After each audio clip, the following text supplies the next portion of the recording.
hands where I can see them. You know why I pulled you over? No, sir. I was just trying to make it home. I'm tired, that's all. Tired folks don't swerve 3 times across a lane. That's how people get hurt out here, especially strangers. I wasn't swerving, officer. I nodded off for a second. I'm sorry. Marcus, what's happening? Who's talking in there? My sister. She's on speaker, so my Just hands do what stay he up. says, Please. They threw a young black man on the side of a hot Texas highway like he was trash. They yelled in his face, called him boy, told him he looked dangerous. And while gravel cut into his skin, the officer dragged him harder, thinking he was just another nobody with no power, no voice, no worth. But what Officer Brent Harkins didn't know was that this nobody had friends in places he could never imagine. And before the night was over, the badge on Brent's chest would mean nothing. What happened next changed everything. Before we dive deeper, make sure you subscribe to the channel and drop a comment telling us where you're watching from. Now, let's get into it. Step out of the car. Now. Officer Brent Harkins' voice cracked across the empty highway like a whip. The sky was dim, the evening almost gone. Cars rushed past in streaks of white and red.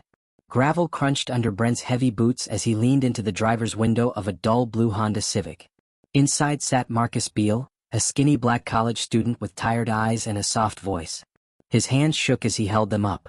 Sir, I didn't do anything. Brent spat on the ground. You were swerving. And you match a description. What description? Marcus whispered. Brent smirked. You know the kind. His hand shot inside the window, grabbing Marcus by the hoodie collar. Marcus gasped. Sir, stop, I'm not resisting. Brent yanked him. Out. Or I'll drag you out. From Marcus's phone, still connected through Bluetooth, the voice of his sister, Elena, screamed. Marcus. Marcus, what's happening? Marcus, say something. Brent's eyebrow twitched at the sound. Oh, got someone watching? He muttered. Good. Let them hear this. He reached inside again, this time more aggressive. Marcus swallowed hard and unlocked the door with shaking fingers. To the world, Marcus Beal looked like a regular kid, thin, shy, wearing a faded gray hoodie and jeans that had seen better days. His old Civic rattled whenever it hit a bump, and the paint on the hood had peeled like old skin. He was a college senior majoring in criminal justice of all things. He worked nights hauling crates at a warehouse, slept little, studied hard.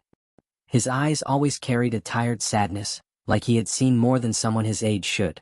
Marcus had grown up quiet, careful, avoiding trouble, avoiding police. Everyone around him had warned him, keep your head down, don't talk back, don't move fast. He followed all of it, every rule, every time.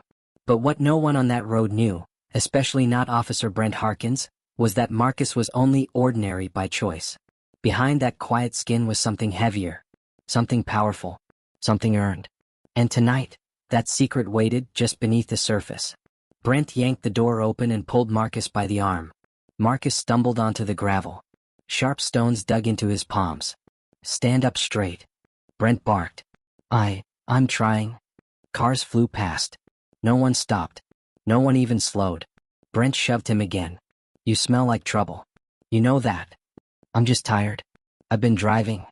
Don't talk unless I ask you to talk. Marcus lowered his eyes. Elena screamed through the phone in the car.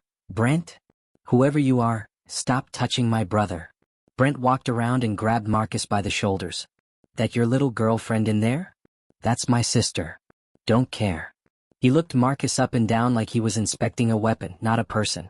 You people always think you own the road, Brent muttered. Marcus bit his tongue so hard he tasted blood. Brent shoved him onto the hood of the cruiser. Art. Marcus's chest hit metal. He groaned. Hands behind your back. For what? Marcus whispered. I didn't. For making me nervous. Brent grabbed one of Marcus's wrists and twisted. Marcus winced but didn't fight. I'm recording, he whispered, glancing at his phone on the ground beside him. The screen glowed. It was still filming. Brent froze, then let out a low, dangerous laugh. Oh, recording me? Big boy move. He leaned close, breath hot against Marcus's ear. Phones get lost out here all the time. He kicked Marcus's phone deeper into the grass beside the road. Elena's voice turned frantic. Marcus. Marcus, why is it so quiet?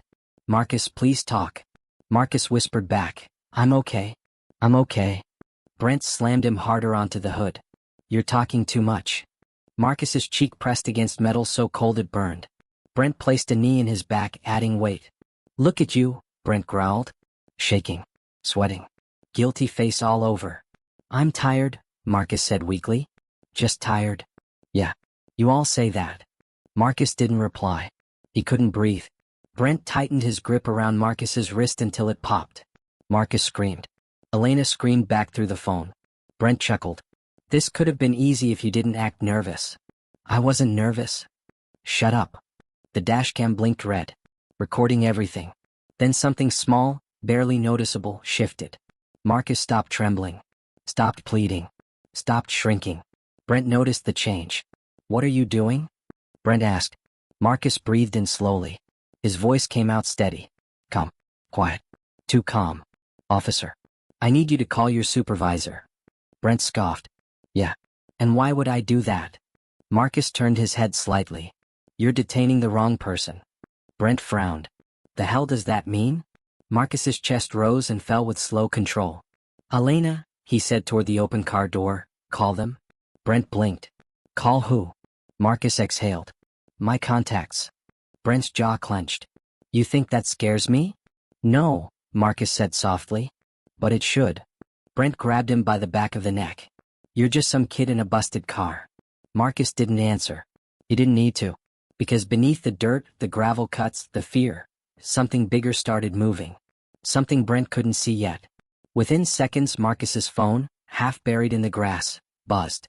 A message appeared on the screen. Not from Elena. Not from any normal contact. The screen glowed with a name that didn't match Marcus's quiet life. A name that didn't belong to college kids working night shifts. A name that would make any officer in the state freeze. The phone vibrated again. 3 words flashed across the locked screen. Where is he? Brent didn't notice. But Marcus saw. And for the first time that night, he wasn't scared. He lifted his head just a little. Officer, Marcus said softly, this is your last chance to call a supervisor. Brent laughed loud enough for the highway to hear. Boy, I am the supervisor. Marcus closed his eyes. Then whispered, barely audible, no, you're not. Before Brent could respond, Elena's voice came through the car speakers. Not screaming now, but scared in a new way. Marcus, they're calling back. Marcus, they answered. They're asking what town you're in. Marcus, they sound serious. Brent stopped. Who's calling? He demanded. Marcus didn't answer. What did you do? Brent yelled. Marcus didn't flinch. Behind them, a black SUV rolled onto the shoulder, slow and deliberate. Its windows tinted pitch black. Its headlights stayed off. Brent turned. Who the hell? The SUV stopped 20 feet behind the cruiser. Engine running.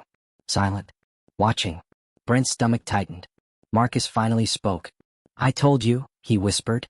You have the wrong person. The SUV door opened. A man stepped out, broad shoulders, black suit, no expression, no hesitation. His shoes didn't crunch on gravel. He walked like he owned the highway. Brent reached for his gun. The suited man raised one hand. Not threatening. Not scared. More like warning.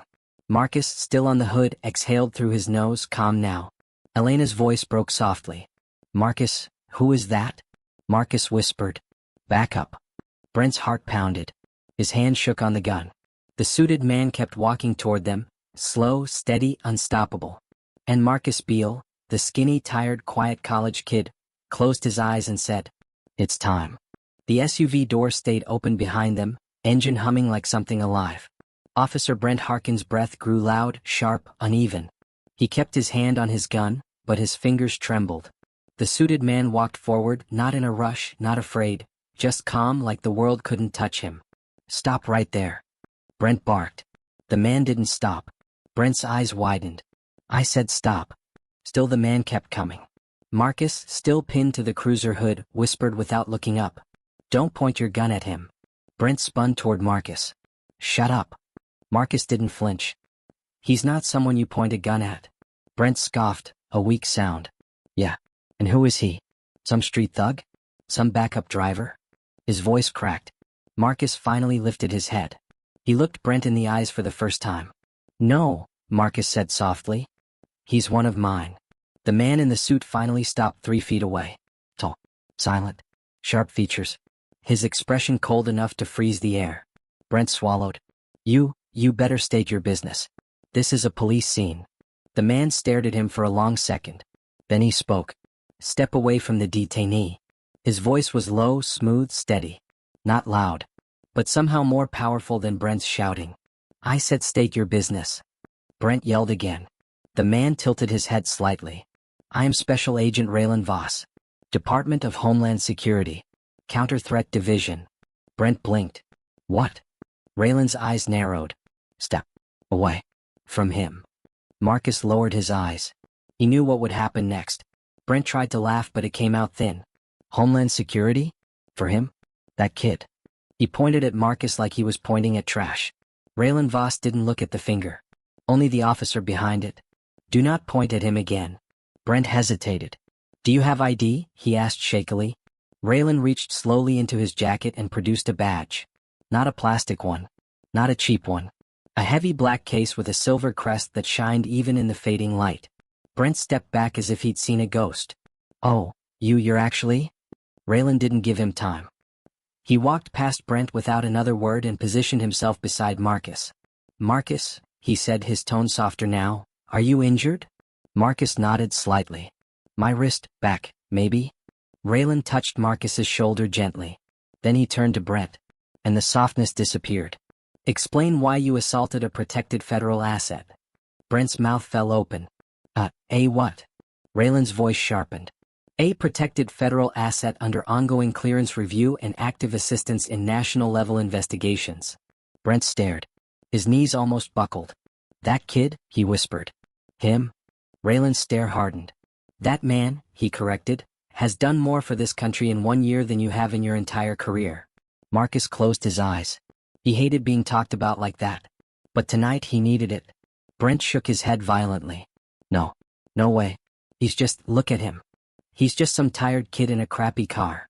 Raylan stepped forward so fast Brent stumbled back. "He is a federal volunteer informant," Raylan said, voice like steel. "He is responsible for uncovering 2 trafficking routes, 1 illegal weapons chain and a terrorist recruitment channel. He has already saved more lives than you can count." Brent swallowed hard. "But he's only black?"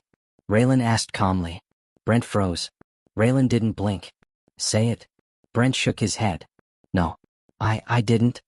"You didn't think someone who looks like him could do something important?" Brent's jaw shook.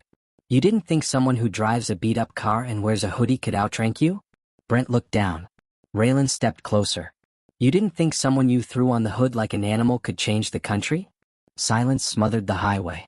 Brent whispered, "I didn't know." Raylan's voice dropped. "You didn't want to know." Raylan turned to Marcus. "Do you want to press charges?" Brent's head shot up. "Wait, what?" He can't do that." Raylan didn't acknowledge him. Marcus breathed slowly. His wrist throbbed. His chest burned. He remembered the gravel cutting into his palms, the knee in his spine, the insults, the fear. But then he also remembered his mother's voice years ago. "Don't ever let hate turn you into something small." Marcus shook his head. "No," he whispered. "I don't want revenge." Brent let out a shaky sigh of relief. But Marcus wasn't finished. "I want accountability." Raylan nodded. "That he will get." Brent blinked. What does that mean?" Raylan signaled toward the SUV. Another man stepped out. Shorter. Stockier. Wearing a badge around his neck. Internal Affairs. Brent's face drained white. No, please. You can't. I didn't know." IA Officer Miller stepped up. "Officer Brent Harkins, you are being placed on immediate administrative suspension pending investigation for excessive force, unlawful detainment, and racial profiling." Brent staggered backward like he'd been punched. "You can't do this. You can't. I'm the supervisor out here." Raylan folded his arms. "You were." Cars passing on the highway began slowing. Drivers noticed the flashing lights, the mismatched uniforms, the agent in the suit, and one local cop losing everything. Phones came out. People recorded. And Brent Harkins, once so loud, so smug, so certain, looked like a lost child in the middle of the road. "Marcus," he whispered. "Please. I'm sorry. I just thought you were trouble." Marcus looked at him. "You saw my skin and made up the rest." Brent opened his mouth but no words came.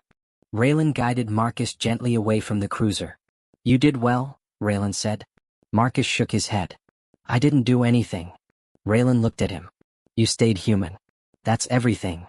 Elena's voice finally broke through the car speaker again. "Marcus. Oh my God, are you okay?" The line went quiet. Marcus walked to his car. He picked up the phone from the grass. It was dirty. Scratched. Still recording. He lifted it to his ear. "I'm okay, Lena," she sniffed. "You scared me? I thought I lost you tonight." Marcus looked at Brent, now being guided to the back of the IA car, head down, defeated. "You didn't lose me," Marcus whispered. "I'm still here." Raylan came to Marcus's side. "We'll handle the rest. Go home. Rest. We'll follow up tomorrow." Marcus nodded. Before getting into his car, he looked back at Brent one last time. Brent looked up. Eyes red. Voice shaking. "I never thought someone like you could matter." Marcus finished. Brent flinched. Marcus didn't raise his voice. Didn't curse. Didn't threaten. He simply said, "You should start thinking differently." Marcus opened his car door, slid inside, and whispered, "Respect should never depend on what someone looks like." Then he drove off into the night, leaving silence, flashing lights, and a broken officer behind him. If you enjoyed this powerful story, make sure you subscribe, hit the like button, and tell us in the comments. Should Marcus have pressed full charges? Why or why not? Your thoughts matter.